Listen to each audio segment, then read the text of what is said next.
Welcome to the Intercut podcast channel, the weekly place to hear the latest on the movies, TV, and entertainment that people can't cut away from. I'm your co-host Zachary Shevich, and joining me, chomping on my churro, it's Arturo Zurita. Monkey Man had the mango. This got the churro. Uh, a lot of, a lot of hot dogs, and then Food stuff play, out there. A lot of food food play. Yeah, we'll put puns. it that way. Yeah, there we go.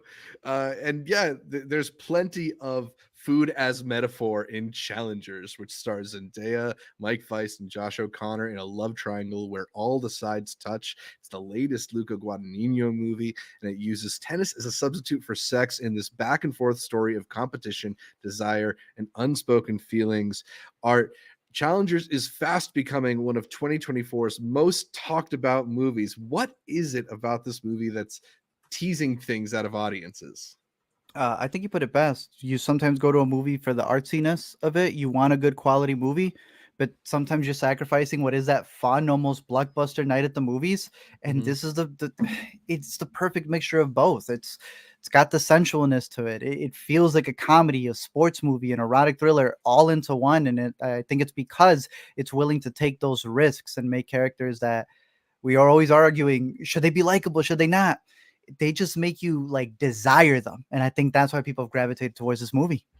Absolutely. We're doing an Intercut Explains to explain our thoughts in some more detail. We already did a pretty lengthy review here on the channel, but we want to be able to dive into some spoilers, talk about the plot more specifically, run through different elements of the plot because there's so many amazing details to this movie. I think that's one of the things that we both really responded to coming out of it. It's not just those big elements of the story and the characters and the vibes and the feelings, but all the little things that this Yeah. movie paid attention to and got right and kind of deepened this world of these everyone characters. everyone wants the I told you shirt, but there's this one shirt you see for a millisecond that's like team art that some person is wearing on the sideline, and that's how you know this is a big world. Like, you guys are Yeah, creating lines of merchandise that we don't even see in the movie. That's that's the one awesome. that I'm going to look for you for on Etsy. Please.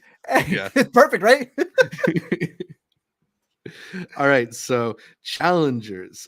We begin with our characters in 2019 in New Rochelle, and there's a fierce tennis match being played. But at the center of it all is Tashi Duncan. Everybody is looking left to right. She's got her gazed more firmly on the two men in this fight because they are two men very close to her. I think we've both looked at some of the writer Justin Kuritzis's interviews regarding this movie. I think there's a lot of interesting places that he drew inspiration from for the character of Tashi Duncan. You're talking about one of those places of inspiration being that match, the famous match between Serena Williams and Naomi Osaka, in which Serena ended up getting into sort of like a fight with the line judge about or sorry, the tennis umpire about and just sort of like the tension in those moments. But Justin Kurtzis has also talked about looking at Marinka Federer, the wife of Roger Federer, and how stressed out she looks sitting on the sideline for a lot of his, biggest matches, and that inability to communicate. You were talking about in our first review that there's that the coaches are sitting right there, but you're not actually allowed to communicate with them. So you have all of this like all these things that you might want to be saying to somebody that you're really close with, yet you're unable to within the bounds Yeah. of the competition. And Kritzkus, I think, found a really clever way to, add more layers to the things that are not being spoken that really should be voiced between these characters throughout the movie. Easily. And I even think the Serena Williams one is really interesting because of what that moment meant. It was this idea that one of our greatest players was being questioned. Mm-hmm. There was doubt being cast upon them, and honestly their character, because it was like unsportsmanlike cheating as well. And then also the idea that they considered it a tantrum and such. And I think knowing that that's the perspective he brought into the movie, that Zendaya's producer of the movie, that it almost has this meta text to how Zendaya came up in her craft to what this tennis world is to her. Seeing like the backlash to Tashi, fascinating. Fascinating, considering that he's like, I felt a lot of people did Serena wrong. And then he just redid that story. and it's the same outcome. So I like that, and also the Federer catch. I heard people saying, was it Nadal, Federer, and his wife? And now I'm watching all these matches, double guessing everything. Definitely, right. Well, we'll get more into the conflicted feelings people have over Tashi because she finds herself at the center of a pretty interesting love triangle. Another one of the points of which is Art. Art Donaldson, played by Mike Feist in this movie. In 2019, he is a former Grand Slam champion. We hear that he's won 6 Grand Slam titles. He's won the French twice, the Australian twice, and Wimbledon twice, but he has not won the U.S. Open. He's still in search of that career Grand Slam. But he's not exactly at the peak of his powers, it feels like, at this moment. I thought one of the interesting little details early in the movie is how the camera will kind of linger on the different scratches of his body and the bruises that he's carrying. He's somebody who is carrying these wounds, right? He's not, he doesn't have the like freedom and spring of his youthful that we'll see later in the movie. This is a guy kind of on the latter part of his career. He's 31, I think, at this time in the movie, and that's late in the career span for most tennis Easily, pros. yeah. A lot of people in the sport of tennis are retiring in their like late 20s. uh I, one small thing that I thought was kind of a funny detail is just thinking about him in the context of where the sport is in America right now. Somewhat famously, there have not been a lot of great American men's tennis players recently. His biggest competition, if we're talking about Art Donaldson's career, is probably against Andy Roddick, who, somewhat ironically, the only major that he won was the U.S. Open. But like, this is the prime time of Roger Federer and Rafael Nadal coming up. So Donaldson was had a pretty tough career, I feel like. Yeah, it's almost like they took what would have been the U.S. women's stats and applied it to the boys. Exactly. Do you know who the most famous, or maybe I shouldn't say famous, but the top ranked U.S. men's tennis player is right now? No, I had to look it up. I thought it was Francis Tifao or whatever his name is. It's actually a guy named Taylor Fritz who I've never good, seen good play. for him. So yeah, good for him. I hope he got There's screening some of them, tickets. there's some of them still out there, right?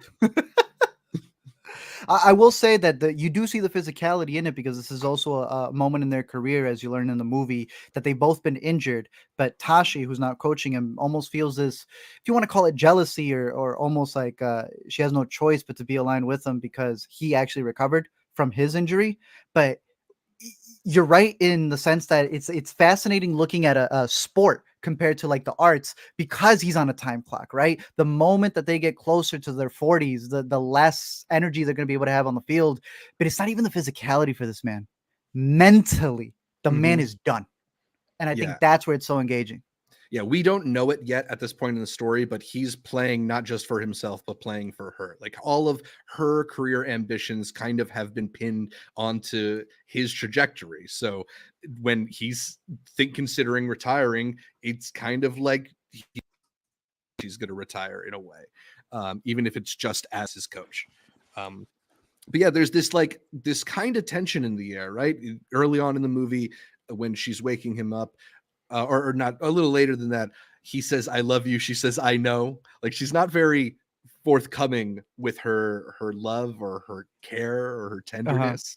She got And one love. It's the sport. She married to the game. married to the game.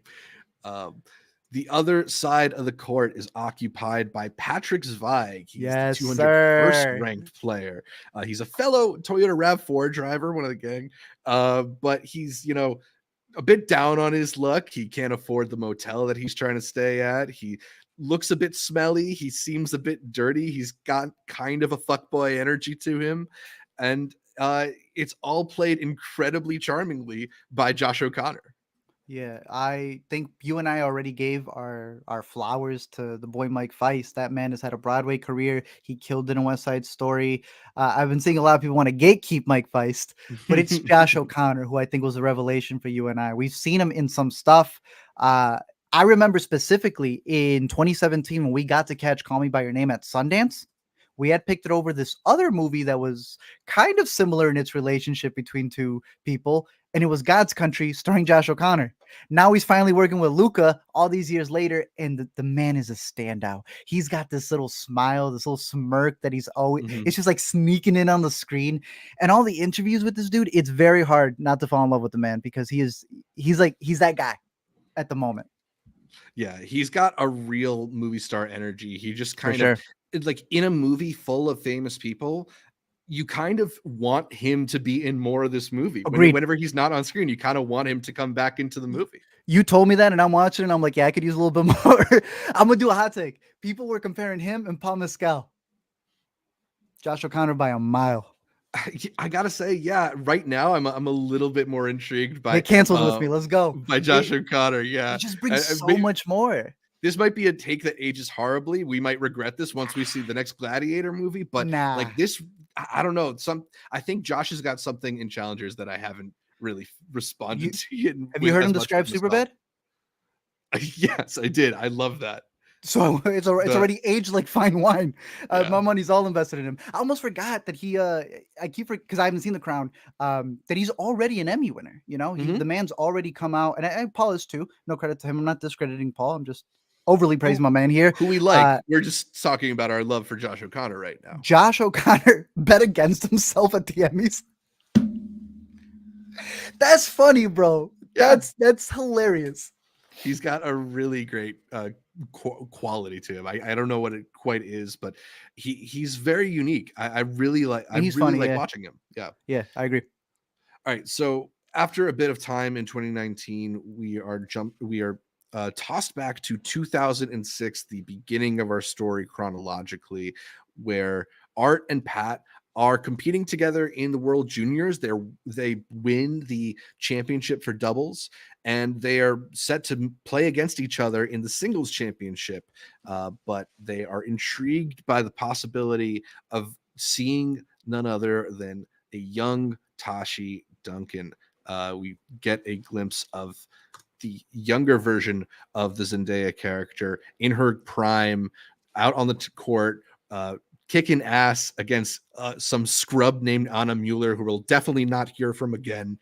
Um, in the world in the women's juniors side.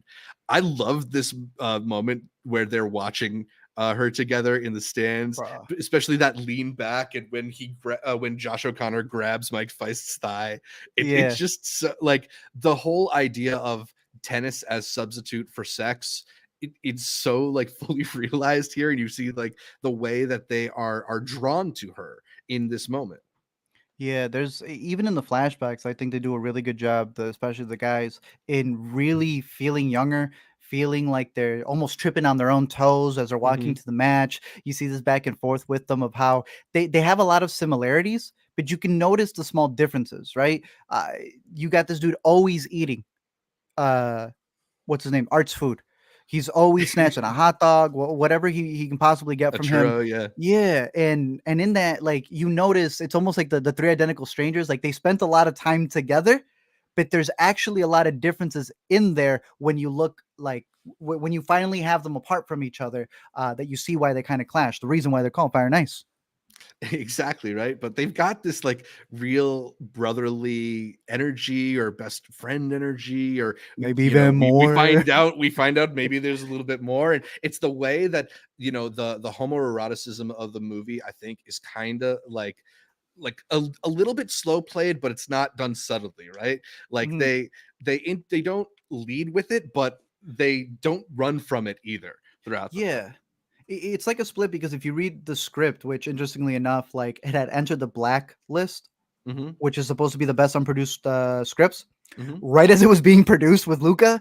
And in that, the script itself has the homoerotic undertones in the sense of like you watching WWE with your boys, you watching football where it's like, yeah, super manly, balls and Hmm. tights. Hmm. There's like an essence there that's in the script that I think is punched up even more for the movie because this sequence for the hotel wasn't in the original script. Luca had him write it. And I mean, is it not the whole marketing of the movie?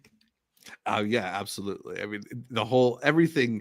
I think the anticipation has been around what's going to happen in that scene, and you know the feelings around that scene. I did want to at least briefly talk about the party because I thought that was one of the best realized, the most fully realized period elements of the film. Whether it is their kind of like oversized button ups or the Nelly Hot in Here soundtrack for the party. Although you talked a bit in our last review about some of the product placement, and all of Incredible. her like Adidas posters, I thought were like very, I don't know, it felt very period appropriate.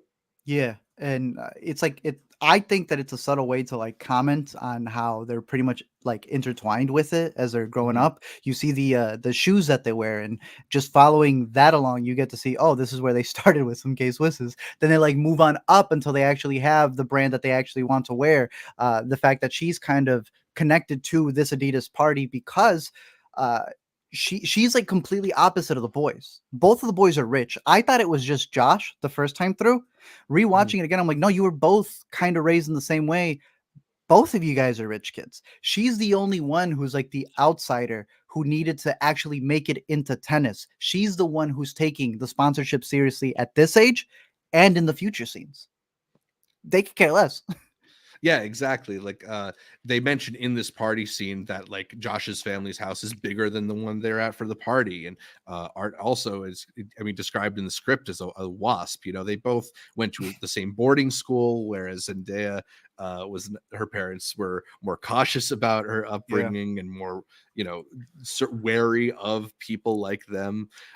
But this scene where they're all together on the beach and then it sort of extends towards the hotel room, I think it's got a lot of what makes the film great. It's those moments that we're talking about where you do kind of reveal bits about the characters, whether it's the quick drop of the information that like Pat has a girlfriend, but he doesn't, you know, he's obviously more drawn to Tashi in this Yeah. moment, so he doesn't want to talk about it, or those elements about their background. Those are all like little character elements that aren't really like the text of the scene, because the text of the scene is the way they dance around each other. And I Yeah. love that little moment that on the beach when Tashi's walking away and Pat calls off after her saying that we have beer, and the way that she brushes him off is like a classic, like it's a brush off, but it's not like a stay away.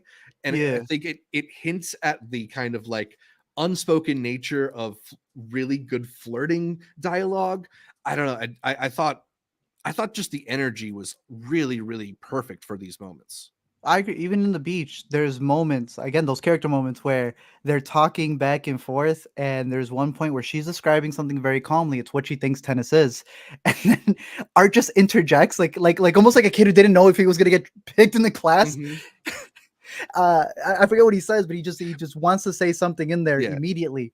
He said he's Um, never seen anything like it when she screams on the tennis court, that and yeah, there's an argument to make that that is sort of like the thesis statement of the movie too, and that sort of like that actualization and that comfort that Tashi is able to express in that moment and that Art is not able to express throughout this movie. It hmm kind of hints at where their characters are for the whole journey of the film. But it all comes to a head in Hotel Room 206 when Tashi stops by unexpectedly. I thought this was the best scene in the movie. I know you have another really. scene that Oh, you really loved, oh yeah, that but other dorm. Ooh, I just thought the dialogue was so excellent. Like I love the how much you learn about the characters, not just through what is said, but how they say it. The very true. bashfulness that Art has when they're talking about that moment from the from dorming together.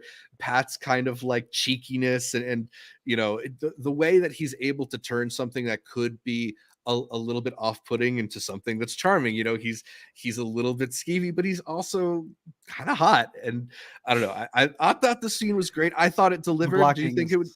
Do you Yeah, think it no, the delivered? blocking is impeccable, especially when you're thinking of like what the subject matter is, just the way that it's handled from they had this girl on the dirtiest motel floor possible. I saw people already noticing like why were their beds already pushed together? Like there's just all these interesting little moments in the sequence where uh it just they bounce off of each other so well. Mhm. An absolute. That's. that night sets things in motion. She says that she'll give her phone number to whoever wins the next day. Patrick wins, and Patrick ends up dating her. And we next revisit the characters in 2008 at Stanford, where Art is going to school, as is Tashi. She's not going pro quite yet. They share a meal together, and Art potentially plants some interesting seeds here. What did you think about Art's behavior in the scene? Because I know this is one of the moments that people Yeah. are debating about online, at least. Do you feel like the script makes it a little bit more apparent? And maybe that's what was taken away a little bit, because there are moments, there's a lot of scenes that have been taken out, so you're only able to see certain perspectives. Totally. So in this, him coming in, he is kind of trying to cast doubt to her. I do think he is guilty of that. Mm-hmm. Does that mean that these two wouldn't have argued that would lead to the big incident? Mm-hmm. I don't know. But I think the intention is the key, and that's what Luca kills. Like, he is able to showcase, like, it's not that he maybe indirectly caused it. It's that he was manifesting it, though. It's the fact that he knew she was already with his boy, and he was still out there like a snake. And then Josh likes it. Yeah, I mean that's sort of the fun sort of turn with this movie, is that because Justin Kritzis has described this as he wanted to be a film where it's a love triangle where all the sides meet.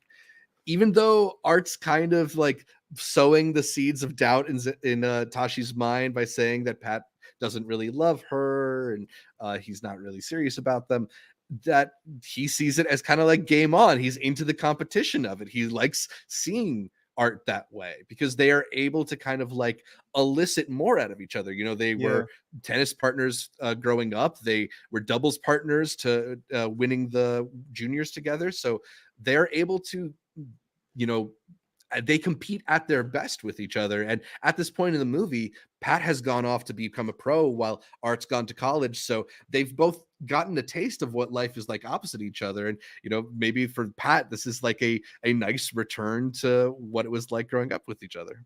Yeah, it's like he gets the fire out of him, and then he's Yeah. the one who allows him to be ice cold when he's out there. And when they're not together, they're, I mean, practically melting.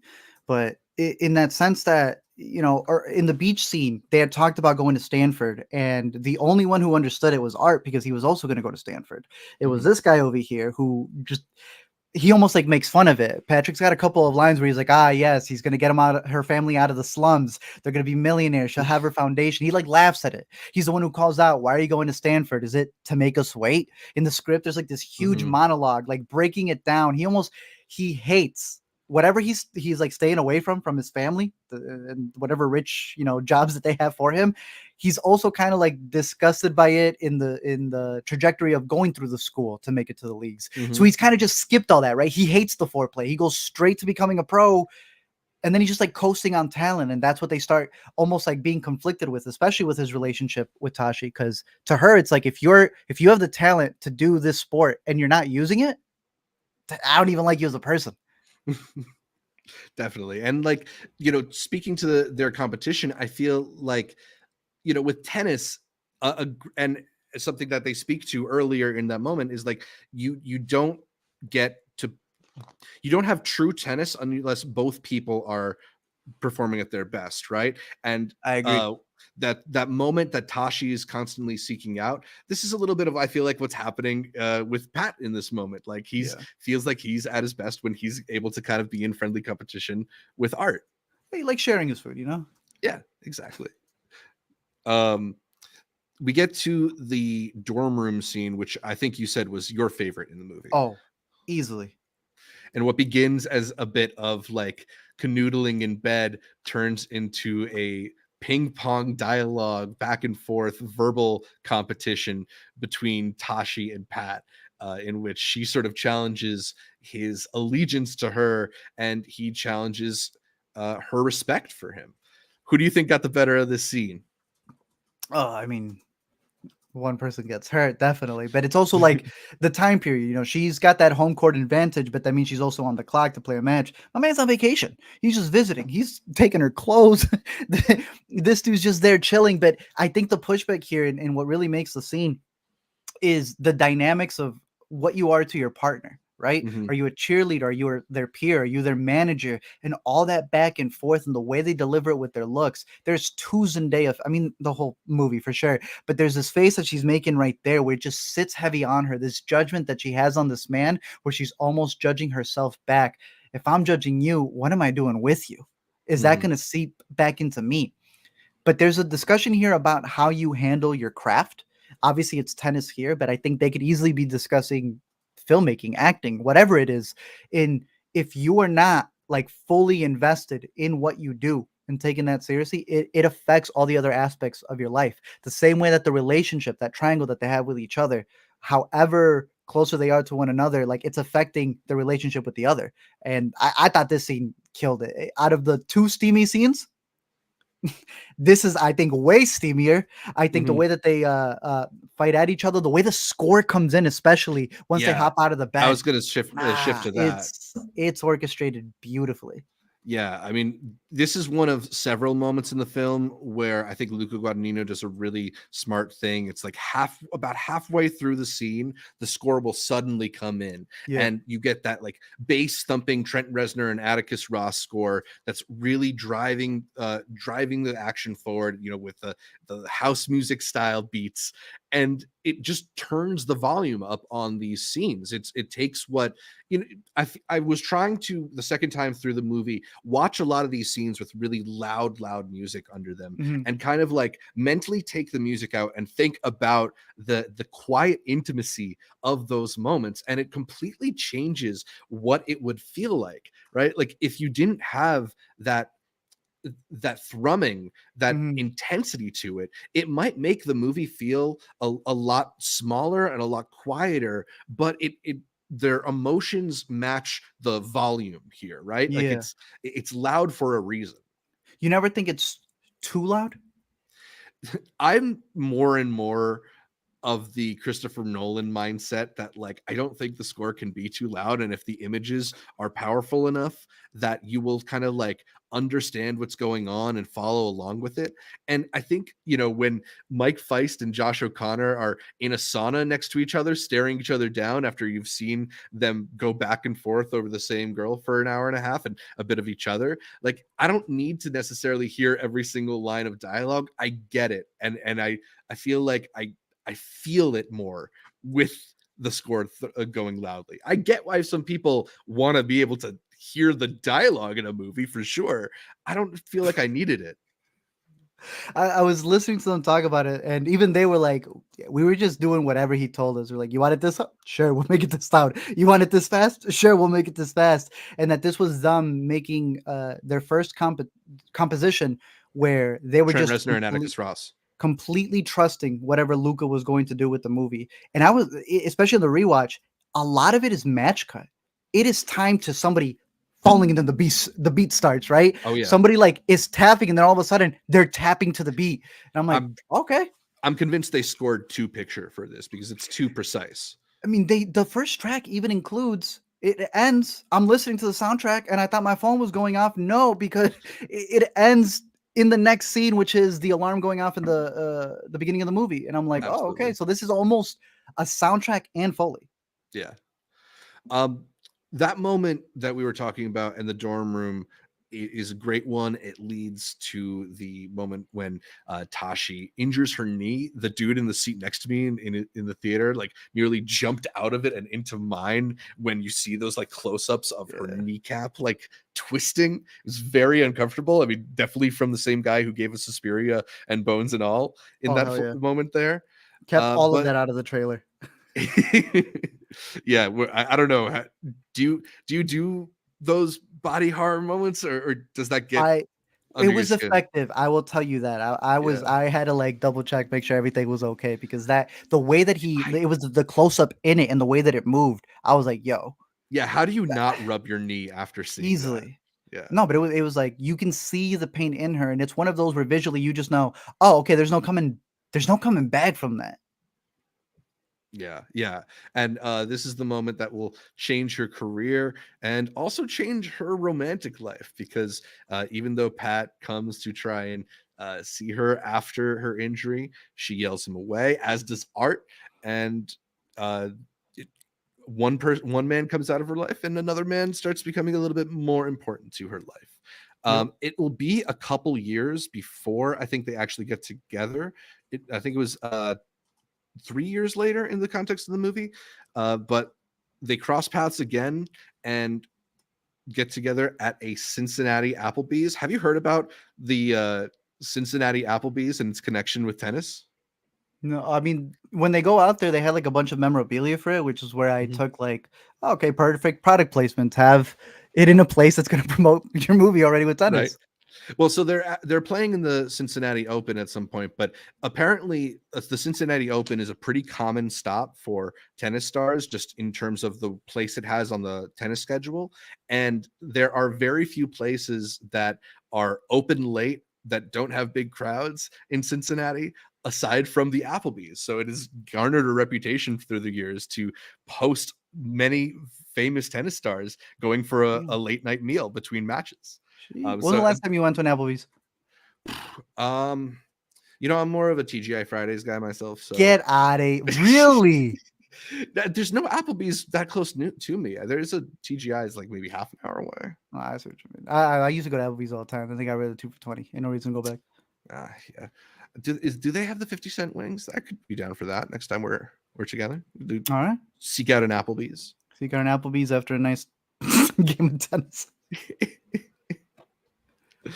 uh, Outside of that Applebee's in the parking lot, Art and Tashi hook up and they begin their relationship both on and off the court, her coaching him, and also being romantic partners. They'll eventually have a child together.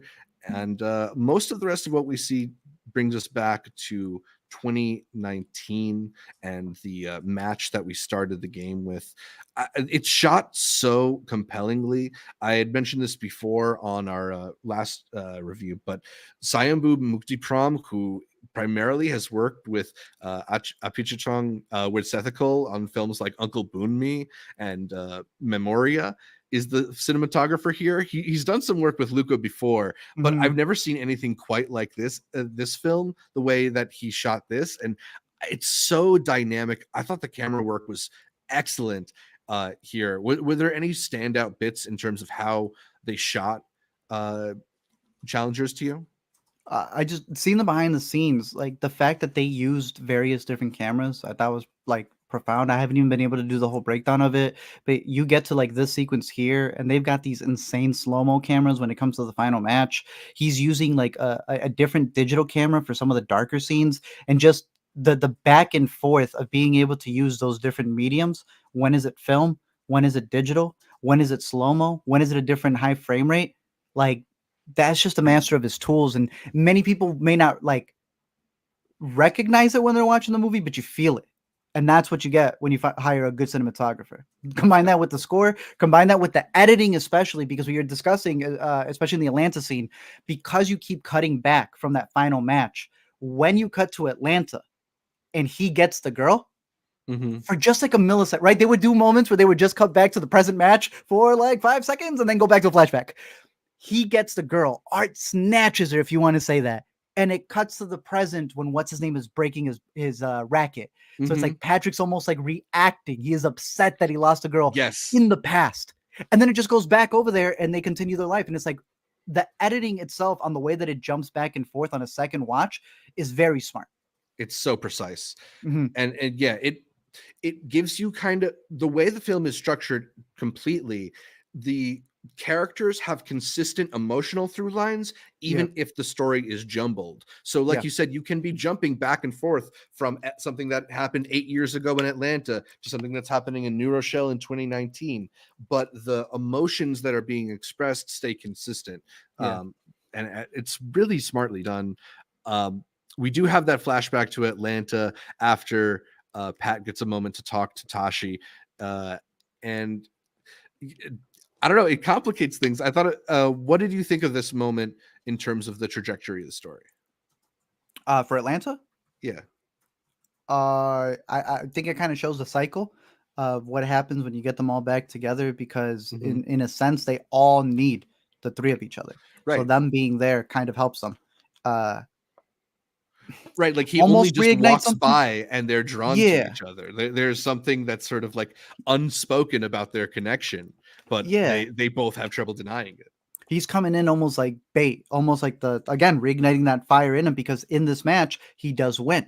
It's on the road to the U.S. Open, and in the script they said that he plays, doesn't make it all the way, but we do know that by the end of it, at the beginning of the movie, before he loses that match to the person that he says to decimate, Mhm. he's watching himself. He sees the his win on the mantle because I think the movie also begins again in Atlanta in the present. Mm. So it's like this has been the go-to thing. This has been the peak of what he's been able to win here in America. So it's almost like his block. He can't get past this one. We got a question from our new Intercut member, Brandon G. Shout out, Brandon. Thanks for becoming a member. And you can also become a member by clicking join on the YouTube channel. Brandon asks, it could be crazy, but could the kid be Pat 7 or 8? And she has really dark hair like Pat. It is interesting because while Art and Tashi have a daughter, not a very present part of the movie or their relationship.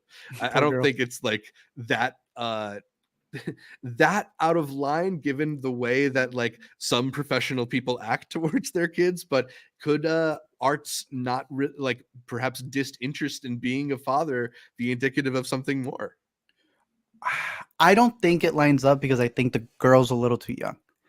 I saw people doing what are those charts called for like the genetics, and they're like it would. Yeah, the Punnett squares are like it would still come down to her. I think people seek that. I think that's what's dangling for them. Um, I want to say no, but there are two lines in the movie where she tells him at the hotel room when they see each other later. She says, "Lily." He goes, "Huh?" And she says, "Our daughter." Clever, because she's talking to him, but she means our daughter or our daughter. You know, he does even a play in that alley scene that he kind of pulled up a little bit, where he goes, "Oh, what's her name? Lily." And it's like, why does it Why are you sound so like you're mad that playing? he doesn't know? Mm. Mm. So yeah, there's inklings there. I can see that being a bit that people are gravitating towards, and maybe it is. It for sure is a possibility with these three. Anything is. Do you recognize the daughter though? No, tell me. Birth Rebirth. Oh, okay. One of the Sundance movies we saw last year, I want to say. She's yet to have good parents considering what happens in that movie Yeah, right there. it's a tough upbringing. Although at least she gets nice hotels in this movie, and Like, she's got and to she see gets to watch Spider Verse. she gets to watch Spider-Verse. Hey, another quick little detail. They are playing in the Atlanta Open for this bit of the movie. Do Mm-hmm. you know the logo for the Atlanta Open? A peach? Yeah, it is a peach. Oh, it was So just Atlanta, bro, I assume. Oh, that's clean, actually. yeah, but shout out to Guadagnino continuity, right? There you go. Wow. Yeah. Loves his peaches.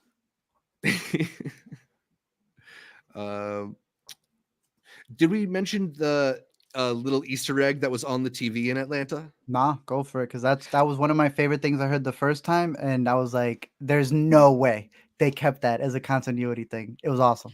Yeah, so Anna Mueller, who we last heard from when she was losing and being racist A to sore Tashi losing racist. Yes, at juniors, it's on the TV. You can see that Anna Mueller has just won an Open for herself, and it is a champion. I think like the top ranked tennis player at they're that point. saying no one even competes with her, and like Exactly. they gotta hear that. Exactly. So part of that like emotionality she's experiencing at the bar in Atlanta is seeing her one-time rival go on to success that she and maybe even Art never achieved. And I think it's even bigger than that because it's like it's mid.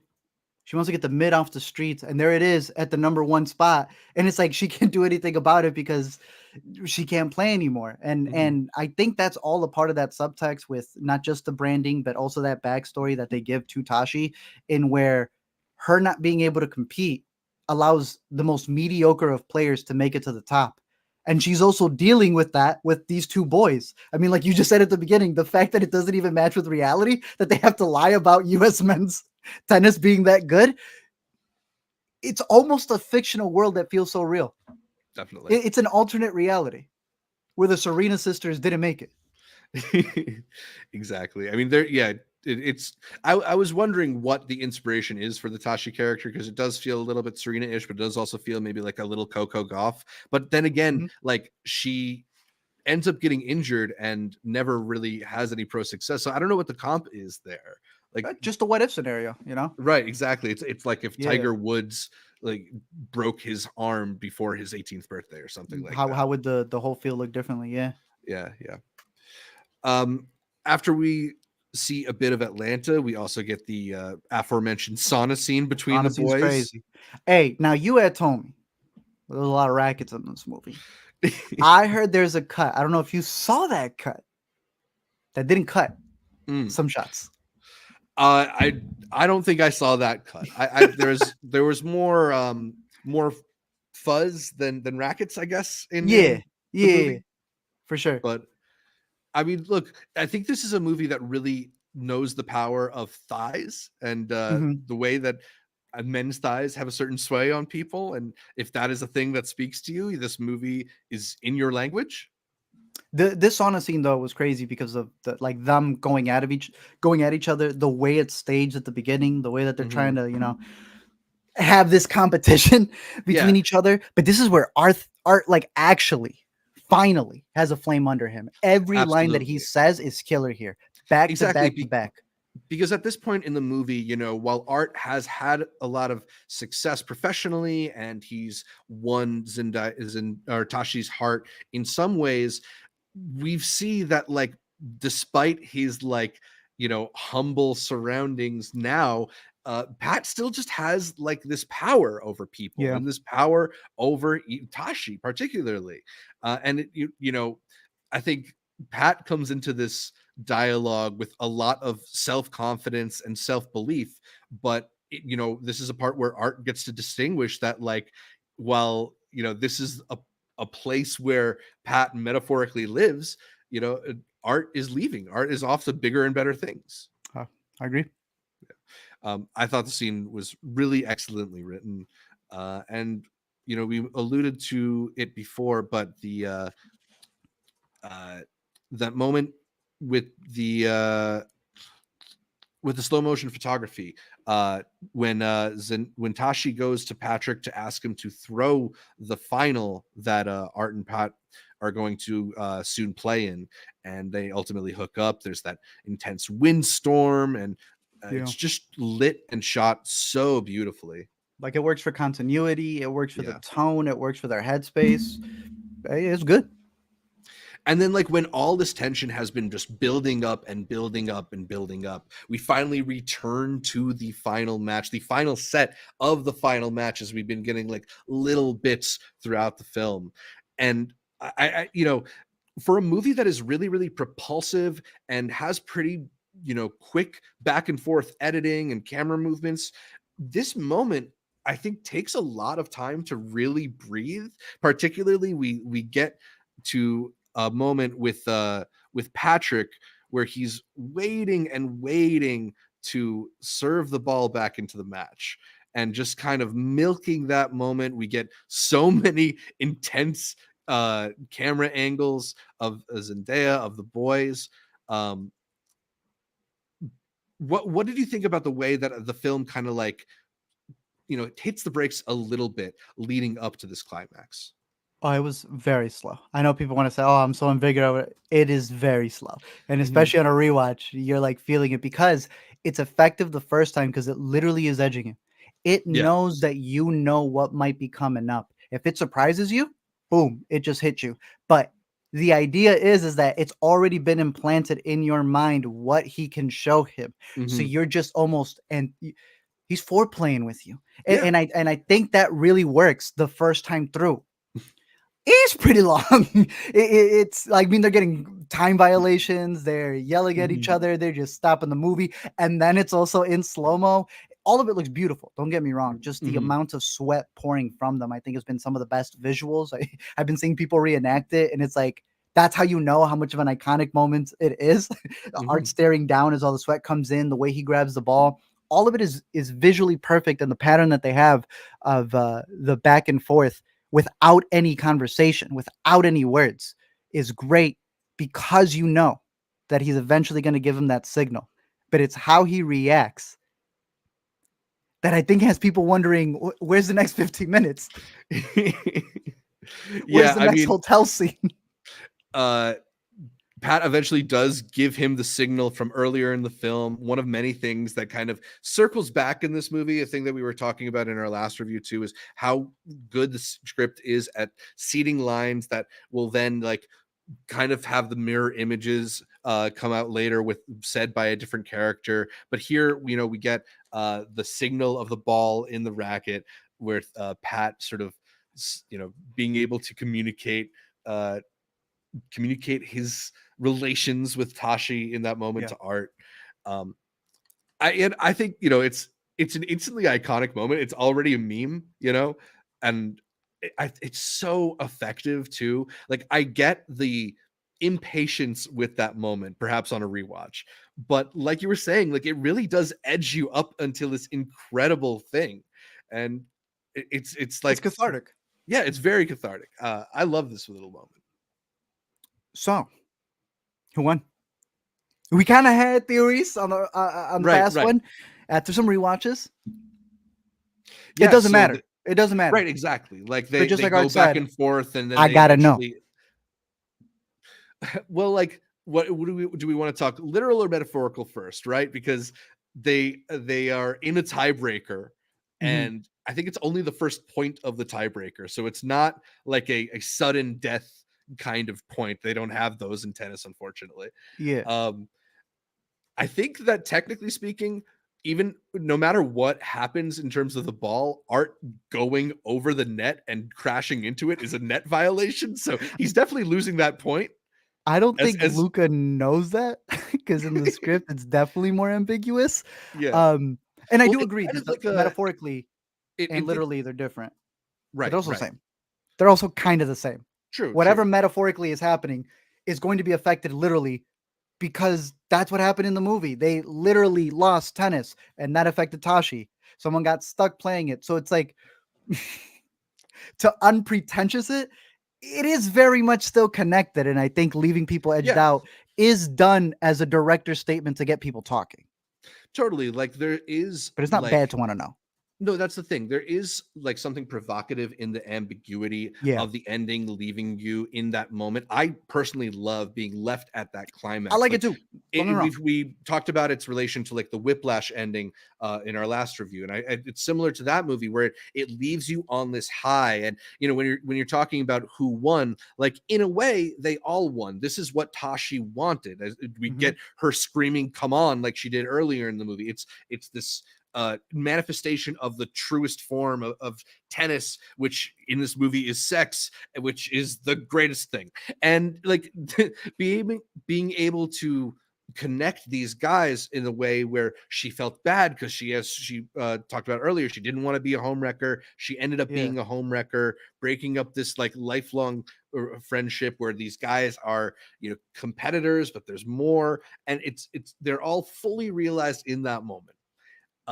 And that is a win because in some ways, because I do think like part of Luca's whole philosophy in his movies is about like the pleasures and uh Hmm. you know Desires. appreciating the appreciating sensuality when you have it, even if it doesn't last, right?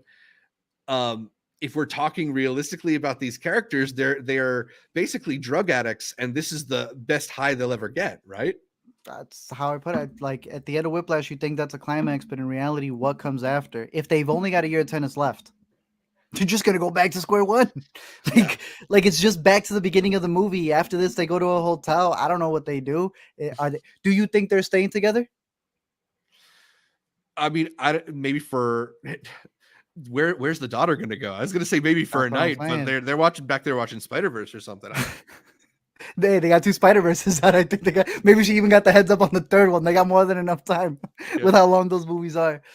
Either way, whether they leave each other, whether they don't, there's the idea of they're way too big of a couple to have that split not be in the news as well. Because Mhm. if you remember, she doesn't mention that they're married or that they're engaged in Atlanta early on because she doesn't want to take away from it. Well, buddy, a divorce would be even bigger than that. Hmm. Do you think she coaches Patrick? Uh, I maybe, I don't know. I didn't even consider that one, but maybe they give it a kind of go as a professional and romantic thruple for a couple months until it goes bad. You know, because if one of them is tired and doesn't actually want to play, and the other one's like, I still got a little bit in me, and now Yeah, they're kind of all cool. I don't yeah, see why that wouldn't be the thing that she goes to do. But you hear Zendaya's mom? She's been saying in all the interviews that her mom was like, "No, this is terrible." yeah. The two boys got together and they left my baby girl on the side. Yeah, she interprets the come on as more anger than elation. Yeah, which is funny. That's a really funny one. It's But I funny. think Yeah, I don't you see see that, that but free it's no, funny. because you see the freeze frame. Yeah. Yeah. And I think it's more so like Zendaya not just being in the movie, but being a producer going, damn, even my mama didn't get it. Yeah, and that's the thing. I wonder how satisfied audiences are going to be, because I think a lot of People like movies, answers. Yeah.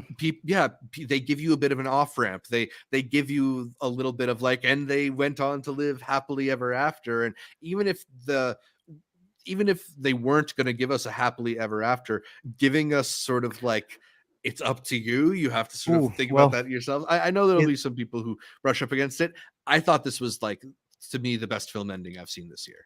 it's the happiest moment that they could possibly get at this point in time. Anything Mhm. after, and you revolve back to them bickering and fighting, and the whole cycle starts again. Mhm. And but that's the thing with this movie too, is that like, even though this is like a very melodramatic movie about like love and betrayal and breakups, and having your life questioned because you get a devastating injury, like this is still like a very good vibe. It's a lot of fun to watch, and I think like ultimately, even though there are these like potential negative implications based on the types of characters these people are, I think ultimately like Guadagnino is trying to make a movie about joy and about celebration, and these people coming together. And I think that's Mhm. really what I'm left with, more than that like pessimism over Yeah. whatever happens after the camera cuts. It's as crazy. It doesn't matter what came before or after. It's just those 15 seconds of tennis. Yeah, That's all he wants you to focus on. And hey, it's it's getting its magical. 15 seconds of talking. Definitely. Everyone's got this one Yeah, on their radar. But I think it I delivers too. went I agree. yeah, I went 4.5 with my rating. Like, this is Ooh, easily one of my favorite movies of the year. I'm It encroaching might, up there. yeah, it's might even be like my favorite of the year right now. I need to iron that out with myself. But how did Zendaya versus getting to Zendaya. you know what, man? Like, I really love Dune, but ultimately, these are the types of movies that I want to see. I want to see Uh huh. movies about real people, Hey, and I'm I just loved it. happy with this year in movies because to me, I love them all, and Yeah, we have gotten nothing but hits back to back to back. I can't wait to look back. The halfway year list is going to be insane.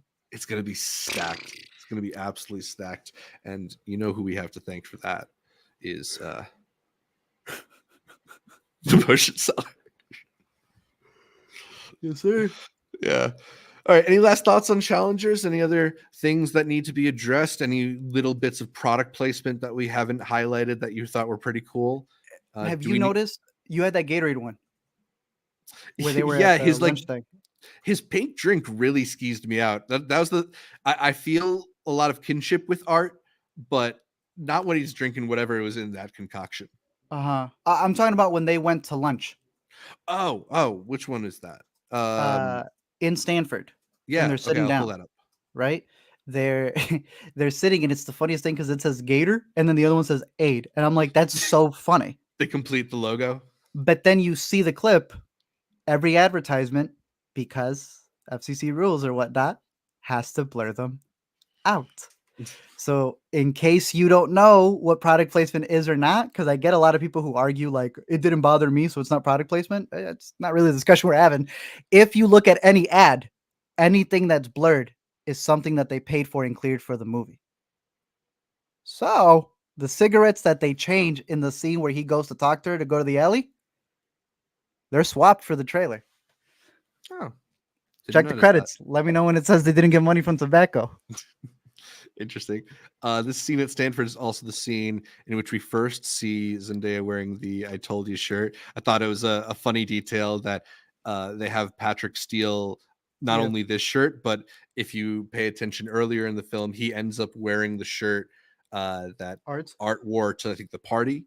Yeah, Um, that's fire. it's When they just get back to the hotel. I like that. Even her do you necklace, see? if you follow the necklace that she wears as well, and when it's like above, when they actually come and get twisted up together, really good wardrobe stuff. Do you see people complaining about the price of this shirt? Yeah, I'll complain even more than the price because it's a dope shirt. You saw that technically it's JFK Jr.'s shirt. You saw that? I didn't realize he was part of the Kennedy family. John F. Kennedy Jr.? Uh, Wait, what? JFK Jr. Well, It's his shirt. That's who inspired the shirt. I didn't realize that. No. Yeah, search up JFK Jr. I told you. It's a whole collection of like stuff that he used to wear. And they pulled up the pictures to it and they're like, yo, this is really cool. Let's incorporate that in here. So if the shirt was already out there, how are you reselling the shirt at that whopping price with a Yeah. copyright that ain't yours? Okay, I see. I see the You see what pictures I mean? here. Yeah. Yeah, Okay. pull that up because that was the inspiration for it. And it's just weird to me that now it's theirs at 400 a piece. Right. There's the original. If you're watching our He looks stream, fire, bro. He looks like Josh. it's a nice shirt. It's a clean shirt. Yeah. For Um. 4? I don't know. Yeah. 330 is the price of the shirt. I've never And paid that much for a shipping. t-shirt. Um. um I did take a look at the price of the shirt, and it struck me as strange that it was being sold by Loewe, even like thinking because I thought people thought this was like official Challengers merch, but that's not the case. Nope. The person who designed was the costume designer for Challengers is J.W. Anderson, the person who is Yep. the lead designer for Loewe. And he killed it, dude. I think a lot of the stuff that he's done has been cool. He did the Rihanna Super Bowl thing and Mhm. the bit to like show her belly. Now that man's really smart. Even the discussions he's had with the movie and what products he chose and such Mhm. was him discussing how he thought that most people only find success through branding. And I'm like, wow. So you could just follow again the clothing in this movie. It's why I think the product placement is so neat. Yeah, there's the Game Changers, Aston Martin, I believe it was, billboard as well. Just one of those little details that help fill out the world. You know, Patrick, what's his name? Josh O'Connor Yeah, is in an Aston Martin commercial I actually didn't realize that. directed by Luca. That's a bit of nice synergy there too. There you go. So they already had it. They had it early. The drop shot. All right, so I think that's about all our thoughts for now on Challengers. Let us know everything you thought about the movie in the comments below, as well as who you think won the movie, who you think was the worst character in the movie. Are you coming out this movie like, somebody was so shady, or are you just enjoying the ride? Oh no, I'm a person who thinks that they all had bad intentions and good intentions, and many Yeah, times they they're don't all even know people. which side it was going. Yeah. Absolutely. But that's about all for this. You can catch more from me at Zshevich across social media or at Multiplex Show, anywhere you can find videos. Art, where can people find more from you? You can find me over at LME Movies on all social media from Twitter, YouTube, Letterbox, or every week here on the Intercut Podcast. You can catch more from Intercut on whatever podcatcher you use, whether that's iTunes, Spotify, Pocket Casts, Overcast. And make sure you subscribe not just to the audio feed, but to our YouTube channel, youtube.com/intercutpod, where you can watch our sensual, turned on faces, slightly turned on Make me do faces. the Zendaya thing, one eye going bigger than the other. As we run through the latest in entertainment, find new episodes of the Weekend Must Watch streaming on our YouTube channel every Monday. And you can also always find clips from this channel at the Intercuts channel available in the description for this episode. Please leave a comment, like the videos, and consider heading over to iTunes and give us the much requested 5-star review. It does a lot to help boost our show and reach more people. Shout out to our listeners around the world for putting us on the Film Review podcast charts. You can like our Facebook, follow our Instagram, follow our Twitter.